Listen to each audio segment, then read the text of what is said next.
everyone. Welcome to our first video session.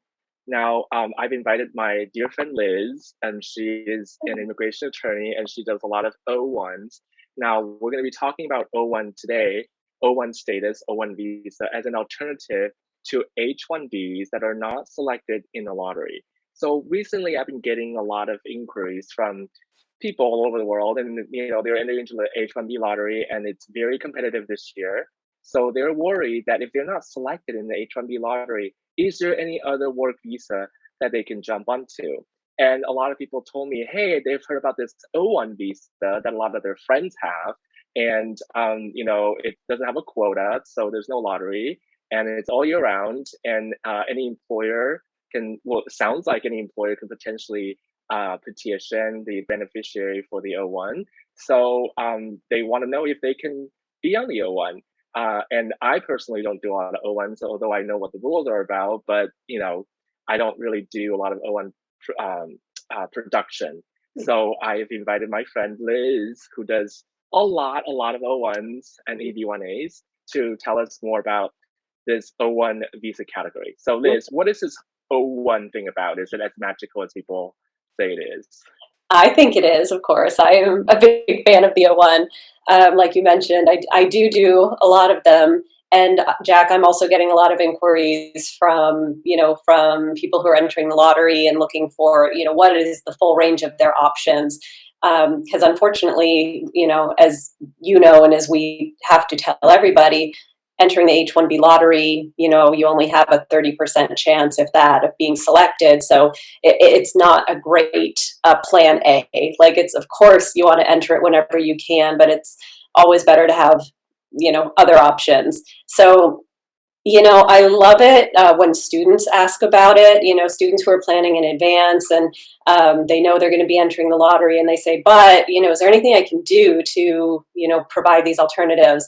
So the O visa, it's for applicants who can show they have extraordinary ability in business, science, education, or athletics. There's also an O1 visa for people who can show extraordinary ability in arts. But for people who are applying for H-1b, we're usually looking at business and science background. So what the O1 really rewards and looks for is how important have you been to any companies or organizations that you've worked with in the past? And also, beyond the work you've done for any individual companies, do you have a public profile beyond, within your field, beyond the scope of just working for your past employers? So really, they reward publications. They really like to see that you're a thought leader, that you're publishing articles about topics in your field. Alternatively, that publications are interested in your work and are actually writing about you and interviewing you. This is the kind of thing that is helpful for the O1. That's not the sole requirement, but having that public profile is generally a good indicator of, when the O1 might be a good option.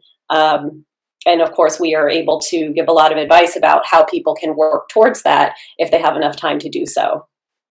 Yeah, so what kind of annoys me the most is like people come to me and they say, I want to apply for the O1. And I'm like, okay, so have you looked at the O1 requirements? Do you know which ones you qualify? And they're like, I have no idea what the requirements are. And I said, well, do you know that the O1 is called extraordinary ability? So can you tell me what your extraordinary ability is? And they'll just tell me, oh, I am like a CFO in a company. And I'm like, okay, other than that, is there anything else?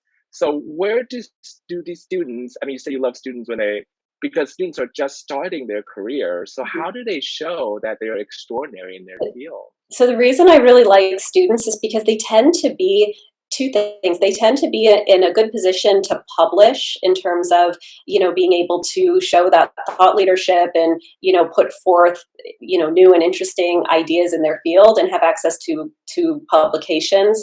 And also just there tends to be this great willingness to take whatever steps are necessary to meet the requirements and build a profile. So, publishing papers, that's something that people can take active steps towards being able to do. If they are working in an area, if they are working with some unique niche, that's something they have control of. And honestly, in terms of generating press around them, that's also something that people have control of in terms of reaching out to publications in the field to, find out if they would be willing to interview them. That's also helpful for the O. There are other, sorry. I do want to kind of chime in there. So a question that I get a lot is, I have 6 publications. I have 10. How many is Mhm. enough?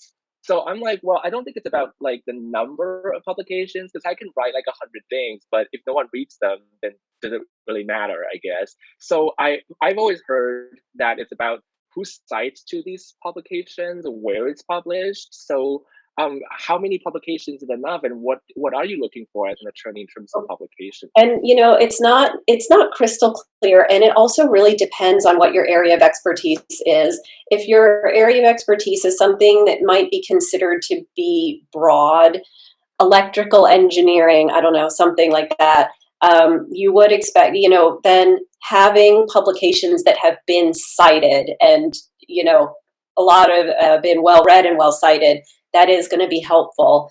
It's always helpful, but the question is, when people are really writing in a very unique area that is not going to have a lot of readership, or they're pioneering a new area of research where there's just not a lot of research done in that area yet. The publications are one piece of a puzzle. So how many is enough?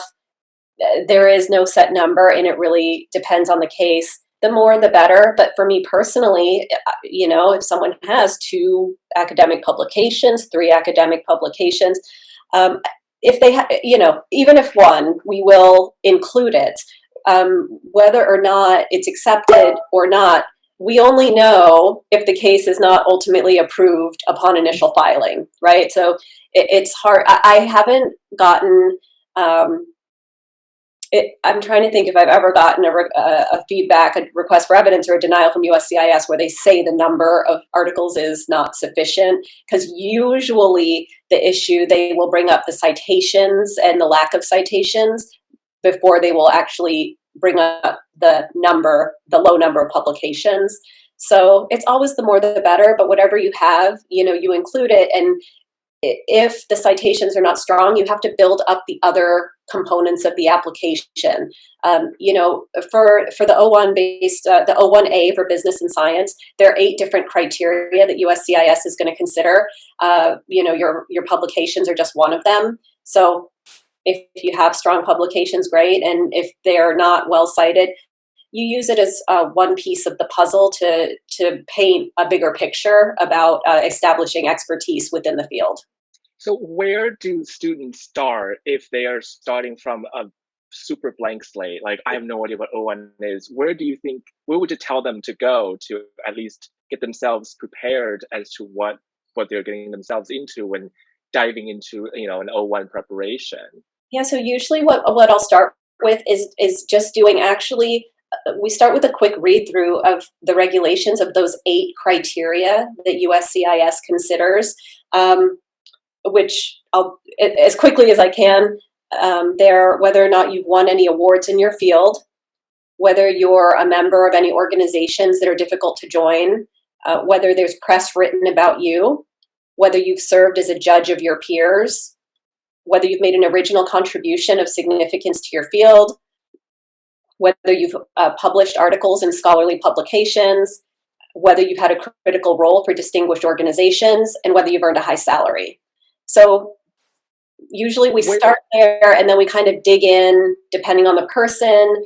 A lot of times we'll start talking about publications. Sometimes we'll start talking about having a critical role for an organization, depending on the person's background and their current circumstances, what's most suitable for them. So where can they find these rules? Are they on the USCIS website, or where's the regulation? How can someone find it? They are. It's 8 CFR 214.20. Okay, so they can just Google that in the quotation, I think. Or what I usually do is I just put USCIS O-1, O-1 requirements, and then the USCIS website will show up. But then the USCIS website is somewhat confusing, I think, because I agree. yeah, the distinction that they make between, the entrepreneurial ones, the business O1s and like the artist O1s. To me, like I don't do a lot of O1s. That's why to me it seems confusing. Like the requirement seems to duplicate and sometimes overlap, but then not necessarily the same. So yeah, okay, good. So the overview of that, and then what do you think? What would you like the student to approach you with? Maybe like a curriculum vitae, or what's the protocol? Absolutely. So that's kind of the starting point is, yeah, some kind of CV, a resume showing what your educational background is and your professional experience if you have any. Um, and usually from there, I'll start trying to figure out what's your area of study, and is there something unique about what you're studying, and are you writing anything in that field? Or alternatively, we do deal with a lot of entrepreneurs and people who are, you know, um, creating businesses based on new ideas and concepts and technologies. So a lot of times, there might be a entrepreneurial background as well. So we start with the CV, and then we kind of talk about um, entrepreneurs. A lot of times will have they will be interviewed. There will be press written about them and their companies. Either things they're working on now, or if they're serial entrepreneurs, things they've done in the past. We'll start there, and a lot of times they'll also have original ideas. That's why they were starting companies in the first place, because they had made an original contribution of significance to the field. A lot of there's so many circumstances. It's a little bit difficult to go through what criteria might be met by which positions, but there's certainly, once we start a conversation, a lot of times there are ways that, people will come to me and say, well, I don't think I meet any of the criteria. But once we start digging down, actually, they either already meet some of the criteria, or there's kind of minimal action they'll need to take in order to do so. Judging the work of your peers, that's one of these criteria. That's actually accomplished by anyone who's studying, who has done peer review. So especially anyone who's studying at a master's level or higher, if they've ever peer reviewed other people's papers for journals, that's a way to be able to meet that criteria. Entrepreneurs might judge pitch competitions, hackathons. There's just all kinds of opportunities, in a university setting to meet some of these criteria. Okay, and these assessment, the conversation you're talking about, how long does it generally take before someone says, "Okay, I think I've got an idea, to move forward," or "I don't have enough"? How long does that conversation usually take? So if someone already is well qualified based on their existing background, usually the conversation, I would say on average, it's about 45 minutes to be able to thoroughly go through, assess what the roadmap of the case is. And also, Jack, something we haven't touched on, but is a requirement, is, O-1 visa holders so, there has to be a job offer that's also within the field of expertise. So, kind of getting the information about the job offer and the relevant work history, I'd say for people already qualified, about 45 minutes. Now, what is very common is that there's an initial conversation where we kind of set some goals, and we kind of, identify actions to take to become qualified. So that conversation is probably still 30 to 45 minutes. But then, we'll regroup, whether it's 2 months, 3 months, a year down the road. We come back and we do it again. We reassess to see if it's ready to move forward. Okay, and then assuming that the person is qualified, Mhm. I get a lot of questions like, "Oh, my STEM OPT expires in 2 weeks. I need to file something before the grace period ends." Now, how realistic is it to prepare and file an O1 application within 2 weeks? Because So like H-1bs, you can do that, but O1s seems like it takes a lot of time. so for my firm, it takes us an average of about 40 hours of work to put together an O1 properly, 35 to 40 hours. So the thing is, if you find an attorney who is available, has no other work to do, and can sit there and work nonstop on your case for a week, it is possible to do it. For us, I would say on average, we ask clients to provide us all their documents within 60 days of starting the case. And then the drafting time on average is 2 to 4 weeks, depending on the workload.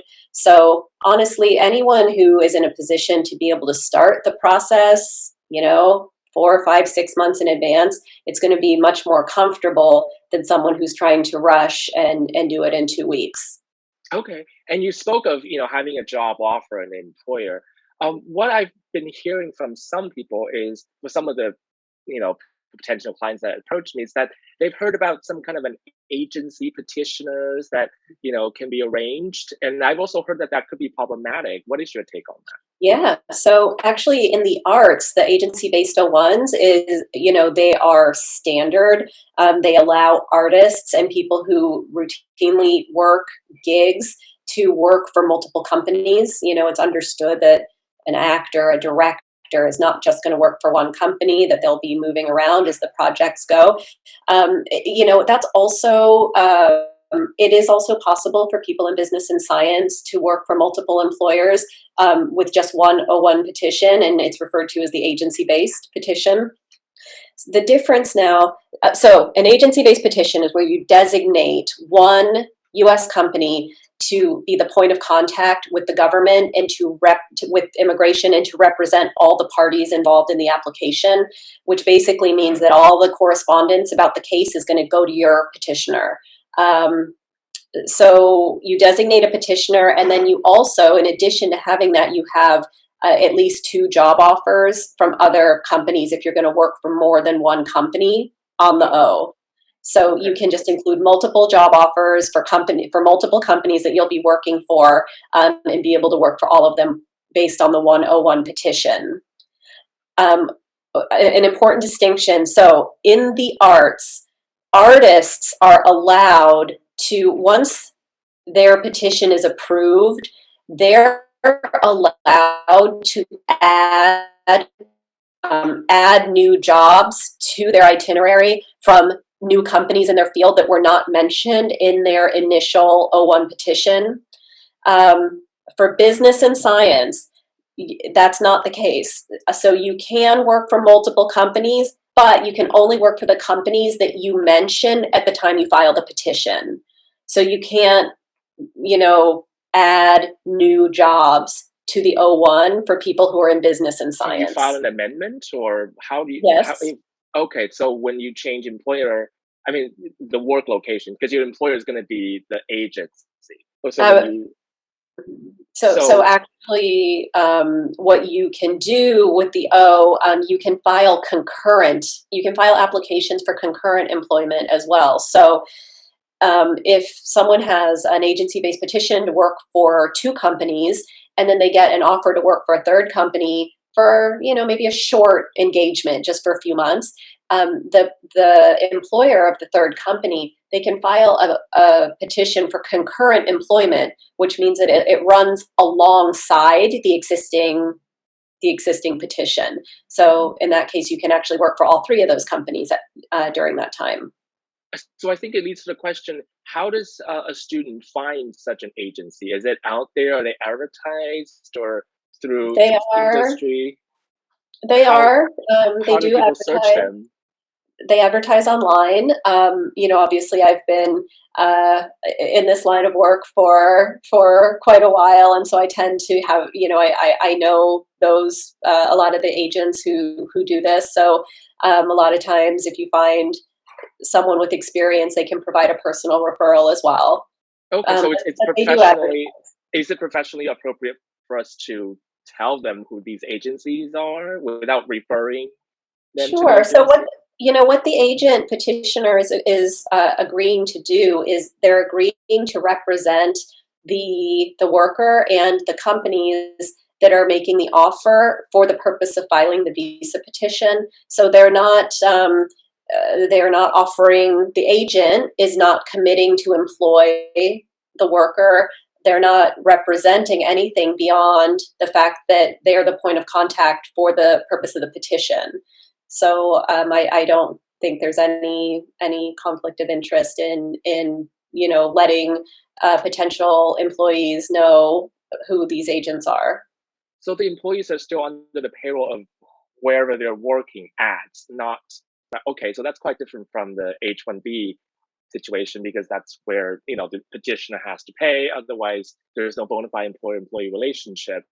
So O-1, I guess it doesn't require bona fide employer-employee relationship with the job that they're working at, or I understand it probably doesn't with the agency and petitioner. Right. But is there Mhm. is there any requirement that they have to be supervised or go to work on location? Can they work remote? There's no LCA, so how does that work? Yeah. So O-1 beneficiaries do not. There were. I'm trying to remember what all the different questions are, but they don't have to be on payroll. They don't have to be. They can be independent contractors. In fact, of course, if they're independent contractors, they have to comply with whatever the state laws are about independent contractors versus employees. But historically, actually, the O is a lot of people that work on O's have been independent contractors because the projects are finite in nature and they're not permanent full-time employment. So certainly being on payroll is not a requirement.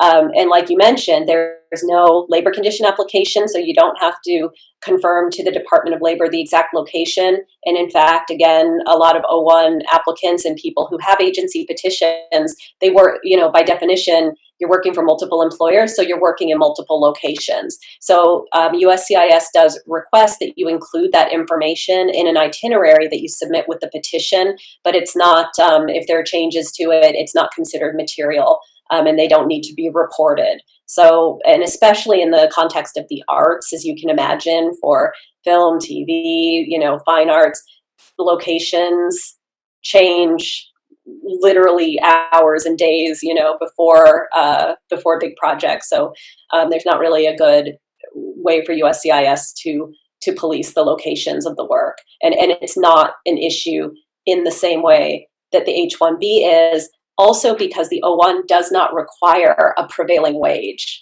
The location is significant in the H-1b context to make sure that the workers are getting paid what other U.S. workers are paid in that location. There is no prevailing wage requirement for extraordinary ability for O-1s, so the location is not as important. Speaking of the wages, do you think that how much the person is getting paid would be indicative or suggestive of how extraordinary the person is? For example, I so if someone's getting paid, $50,000 as an electrical engineer, would it seem like he's not so extraordinary? Potentially. So it's a consideration. That argument. So if you're working for a major corporation and you are at a 50K salary, it certainly could indicate that you're not necessarily working at a very high level within this big corporation. If you are at a startup that is pioneering some new idea and some new technology, the fact that you're getting a salary at all and that it's 50K might not be detrimental to the analysis. So I'd say yes, generally a higher salary is always better, but it's not always, it's not always an indication that something is not extraordinary if it's low. I was really surprised to find out, actually, the dancers for professional basketball and football. Do you know those are minimum wage positions? Those dancers Wait, that dance in you the mean the cheerleaders, the yeah, ones like that the halftime Lakers and girls, and oh for all the different teams, those are minimum wage jobs. wow, Which, do they get tips or bonuses or whatever? If they oh wow. no, so they are still considered to be extraordinary because they're, as you can imagine, they're extremely competitive positions. They perform in very high profile events. They have very high public profiles. But uh, yeah, but the salary does not indicate that. So, Okay. and those people can still get approved for O-1 status despite the minimum wage salary. Wow, sounds like it's a lot of it's an option for like people who can't even get into H-1Bs, like cheerleaders, chefs, and some other maybe not so traditionally H-1B position. Now, another question that I get a lot is how much does it cost to file an O-1, including attorney's fees, and can I, as an employee, pay that? Because most H-1Bs, it's iffy whether the employees can even shoulder the cost. So how does that work in the O-1 field? Yeah, so there is no requirement that the employer has to pay the fees, for any of the fees related to an O-1. So, what I tend to see is if an employee will be working exclusively for an employer on a full-time basis, normally the employer will cover at least part of the fees in those circumstances. Normally for agency-based petitions, for those situations, I think it's rare for employers to cover any part of the fees. Now, look, in terms of the legal fee, I think you'll find a range. Look, and I don't know if I should Well, I tell don't us know the what range. a Tell good us the answer range is. then. I think that I'll throw out around 6,000. I think is going to be a good average that includes, well, I would just say 6,000 6,000 including as a filing fees, ballpark. or is that just the attorney's fees? So I think it would range. I think that some attorneys, some law offices, could charge that for a legal fee, and others, their legal fee will be low enough where that would include also the government filing fees and any other union fees for people that work under unionized positions. Okay, 6,000. And as far as you know, if someone gets the O-1 approved and they're doing the renewal, is it cheaper because the documents have not substantially changed, or how does that work? So I would say on average, usually a bit. You know, um, in recent years, we found that actually the number of hours that had to go into the renewals under like the Trump administration, the number of hours was almost the same as an initial filing because of the level of detail that was being requested. So, you know, um, Well, because I imagine like someone who already qualified as an extraordinary person, 3 years later, he should still be extraordinary with the same set of documents that he presented, right? I mean, that is completely logical, and certainly prior to the previous administration, that was the most common result, that when someone would go to renew or extend their O-1 status, they wouldn't get hassled from USCIS. That has not been the case in the last 4 years, and I know that's not only the O-1s. I understand that uh, you know anyone with a temporary employment status was being hassled on renewals and extensions. But actually, that it's till now that is still continuing. It's still not a given that a renewal or an extension will be approved without questioning. okay.